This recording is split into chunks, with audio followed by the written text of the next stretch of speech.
Kali ini kita tidak akan bicara soal materi stand up-nya, kita akan belajar logika. Kita akan menjadikan video debat di Kompas TV antara Arie Kriting melawan Rizky, sang pelapor kasus Panji, sebagai studi kasus untuk dianalisis. Saya sudah menonton debat ini secara penuh dan jujur saya menemukan banyak sekali kecelakaan logika yang fatal. Kita mulai dari pelapor, Rizky. Tuduhan utamanya adalah materi Panji itu fitnah karena tidak ada buktinya. Mari kita lihat klipnya. Bahwa di sini dengan terlapor atas nama Panji Pragiwaksono menyampaikan pernyataan yang menyebutkan Nahdlatul Ulama, NU dan Muhammadiyah seolah-olah ikut serta dalam praktek politik balas budi sehingga memperoleh pengelolaan tambang. Nah, ini statementnya sangat jelas sekali, Bang Arie Kriting begitu. Nah, ini kan tidak disertakan dengan bukti yang konkret oleh Panji, maka kami menuduh bahwa ini sebagai lebih cenderungnya ke fitnah ya. Di sini, Rizky melakukan kesalahan fundamental dalam memahami genre komunikasi. Ini disebut kategori error atau kategori mistake. Dalam logika dan hukum, memang ada prinsip burden of proof atau beban pembuktian. Siapa yang menuduh, dia yang harus membuktikannya. Tapi standar pembuktian di pengadilan berbeda total dengan di panggung seni. Mari kita bandingkan. Di ruang sidang, tujuannya adalah menghukum orang. Standar kebenarannya beyond reasonable doubt. Beban pembuktiannya harus ada data konkret. Jika saya bilang si A korupsi, saya harus menunjukkan bahwa ada bukti transfer banknya. Jika tidak, itu fitnah.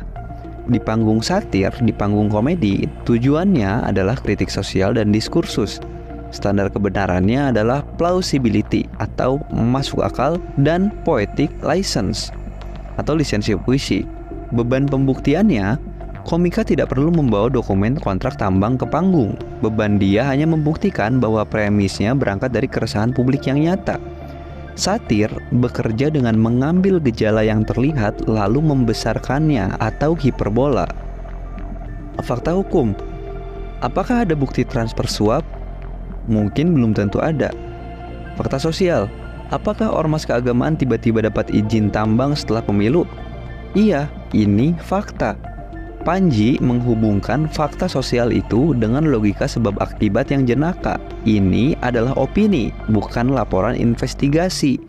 Menuntut bukti hukum pada opini satir adalah salah alamat, kecuali kalau Panji sedang membuat laporan ke KPK atau membuat laporan ke polisi. Seharusnya jika ingin lebih valid, argumen Rizky bisa seperti ini. Meskipun ini satir, narasi yang dibangun tanpa dasar faktual berpotensi menggiring opini publik yang salah. Kami perlu meluruskan bahwa penerimaan tambang ini murni bisnis, bukan politis, agar masyarakat tidak tersesat. Kita lanjut ke argumen selanjutnya. Belajar juga sebagai santri ya, walaupun santri jalanan, sebagai warga Nahdien, NU telah banyak berkontribusi terhadap negara ini jauh sebelum adanya kemerdekaan. Telah memberikan kontribusi yang banyak dari sisi pondok pesantren, kemudian masjid dan edukasi tentang agama di Republik ini, bahkan melakukan perlawanan terhadap penjajahan. Lalu terus kemudian sekarang di zaman sekarang ini didiskreditkan karena ketika ikut kontes dianalogikan sama Panji menyampaikan bahwa NU terlibat dalam politik terus kemudian mendapatkan tambang. Nah, ini tentu mengecilkan saya sebagai warga Nahdien gitu. Pertama, pengalihan isu atau red herring. Isu utamanya, apakah ada indikasi politik dalam izin tambang? Jawaban Rizky, sejarah perjuangan NU. Teman-teman, secara logika, jasa masa lalu sebuah organisasi tidak ada hubungannya dengan validitas kritik hari ini. Apakah karena NU berjasa melawan penjajah, berarti NU mustahil terlibat politik praktis di tahun 2024? Tidak ada korelasinya. Jasa adalah jasa, kritik adalah kritik. Menggunakan tameng sejarah adalah upaya mengaburkan fokus perdebatan. Kedua, appeal to emotion. Rizky menggunakan narasi heroik untuk memancing simpati, menggeser debat dari fakta menjadi perasaan. Lalu lanjut ke argumen selanjutnya. Ketika ditanya kenapa harus lapor polisi, alasan Rizky begini.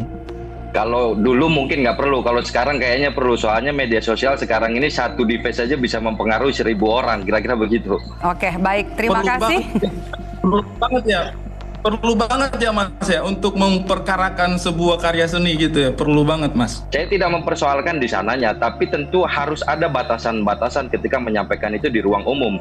Tidak berlindung di balik kalimat menurut pandangan saya. Oke, kalau itu masih hanya dalam pikiran kita atau pendapat kita pribadi, itu nggak jadi soal. Tapi ketika itu sudah disampaikan di halayak umum, apalagi dalam forum dan pertanyaan saya, perlu nggak sih sampai mengambil langkah hukum? Perlu nggak? Maksud saya itu perlu nggak?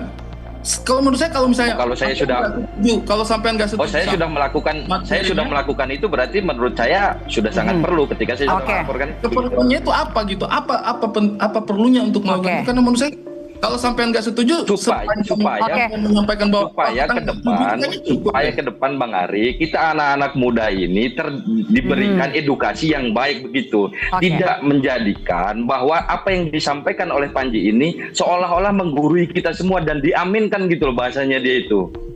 Nah ini kan menormalisasi kalimat. Jadi Anda merasa perlu ya Mas Rizky ya? Begitu. Perhatikan loncatan logikanya. Medsos pengaruhnya luas, maka harus lapor polisi. Ini adalah false necessity atau keharusan palsu. Rizky tidak menjelaskan kenapa hukum pidana adalah satu-satunya jalan. Kan bisa saja edukasi, debat terbuka. Kenapa dia langsung melompat ke opsi paling represif? Ini juga mengandung moral panic dan slippery slope. Rizky menciptakan ketakutan berlebihan bahwa satu video Panji otomatis akan merusak moral bangsa. Dia berasumsi penonton itu bodoh dan tidak bisa membedakan mana lelucon, mana ajaran agama. Argumen yang lebih baik yang bisa digunakan Rizky adalah konten ini memiliki jangkauan luas dan viral. Karena dampaknya masif, kami merasa klarifikasi biasa tidak cukup. Sehingga kami menempuh jalur hukum untuk memberikan sinyal tegas bahwa fitnah memiliki konsekuensi. Oke, kita sudah membedah Rizky. Sekarang kita bedah argumen Ari Kriting. Mas, ayolah, NU itu karakternya seperti apa sih? Jangankan Gus Dur saja itu loh bisa ngatain DPR itu kelakuannya seperti anak TK gitu loh. Tapi kita fun aja dengan hal semacam itu gitu loh. Maksud saya mungkin kita bisa kembali lagi kepada karakter kita ini mau seperti apa gitu. Kenapa analogi ini salah? Pertama, pernyataan Gus Dur, DPR seperti anak TK. Ini adalah metafora perilaku atau behavioral metaphor. Gus Dur menilai sifat. Ribut terus sama dengan kayak anak kecil. Sifatnya subjektif, tidak ada parameter ilmiah untuk mengukur kekanak-kanakan seseorang. Ini murni ejekan satir, dan ini tidak butuh pembuktian hukum. Kedua, pernyataan Panji, NU terima tambang sebagai politik balas budi. Ini adalah klaim kausalitas, causal claim alias tuduhan transaksional. Panji menilai sebab akibat peristiwa konkret, dapat tambang karena balas budi. Sifatnya objektif faktual. Ini masuk ke ranah yang bisa diverifikasi benar atau salah. Di mana letak sesat pikirnya? Ari menggunakan kategori switch. Dia mencoba menyetarakan ejekan watak dengan dugaan kolusi. Sederhananya, jika saya bilang pejabat A mukanya kayak badut, ini satir. Jika saya bilang pejabat A maling uang, ini tuduhan. Ari Kriting membungkus tuduhan serius Panji dengan kemasan satir perilaku Gus Dur. Inilah kenapa argumen ini terdengar enak tapi keliru secara logika. Di pertunjukannya sendiri itu sudah disampaikan sama Bang Panji bahwa segala sesuatu yang dia sampaikan dalam pertunjukannya itu adalah menurut keyakinannya dia, dan atas petunjuk dari beberapa pengamat hukum, hal seperti itu tuh memang tidak bisa diproses hukum karena kita tidak bisa memproses keyakinan seseorang. Ya, meskipun ini juga dikatakan oleh Panji dalam stand up, dia percaya bahwa menggunakan kalimat menurut keyakinan saya itu bisa membebaskan dia dari delik hukum. Tapi keyakinan bahwa seseorang melakukan korupsi itu namanya tuduhan. Menambahkan frasa menurut keyakinan saya tidak membuat sebuah fitnah jadi bebas dari hukum. Ari membuat special pleading atau pengecualian khusus, seolah-olah Panji kebal hukum karena menggunakan mantra ajaib tersebut. Jika Ari Kriting ingin argumennya valid, sebaiknya dia bilang, Frasa menurut keyakinan saya menunjukkan bahwa ini adalah opini subjektif dari seorang pengamat sosial, bukan klaim kebenaran absolut. Maka seharusnya ditanggapi dengan bantahan opini pula, bukan tuntutan pidana. Jadi apa yang kita pelajari? Kasus ini menunjukkan betapa mudahnya kita terjebak dalam sesat pikir. Rizky bicara di frekuensi normatif, soal kepatuhan, soal perasaan. Ari Kriting bicara di frekuensi deskriptif, soal prinsip demokrasi dan aturan main seni. Rizky melakukan pelanggaran logika yang jauh lebih berat. Dia menggunakan appeal to emotion dan red herring sejarah untuk menutupi fakta bahwa dia tidak punya bukti kerugian yang nyata. Dia mencoba memenjarakan orang hanya berdasarkan perasaan ketersinggungan kolektif.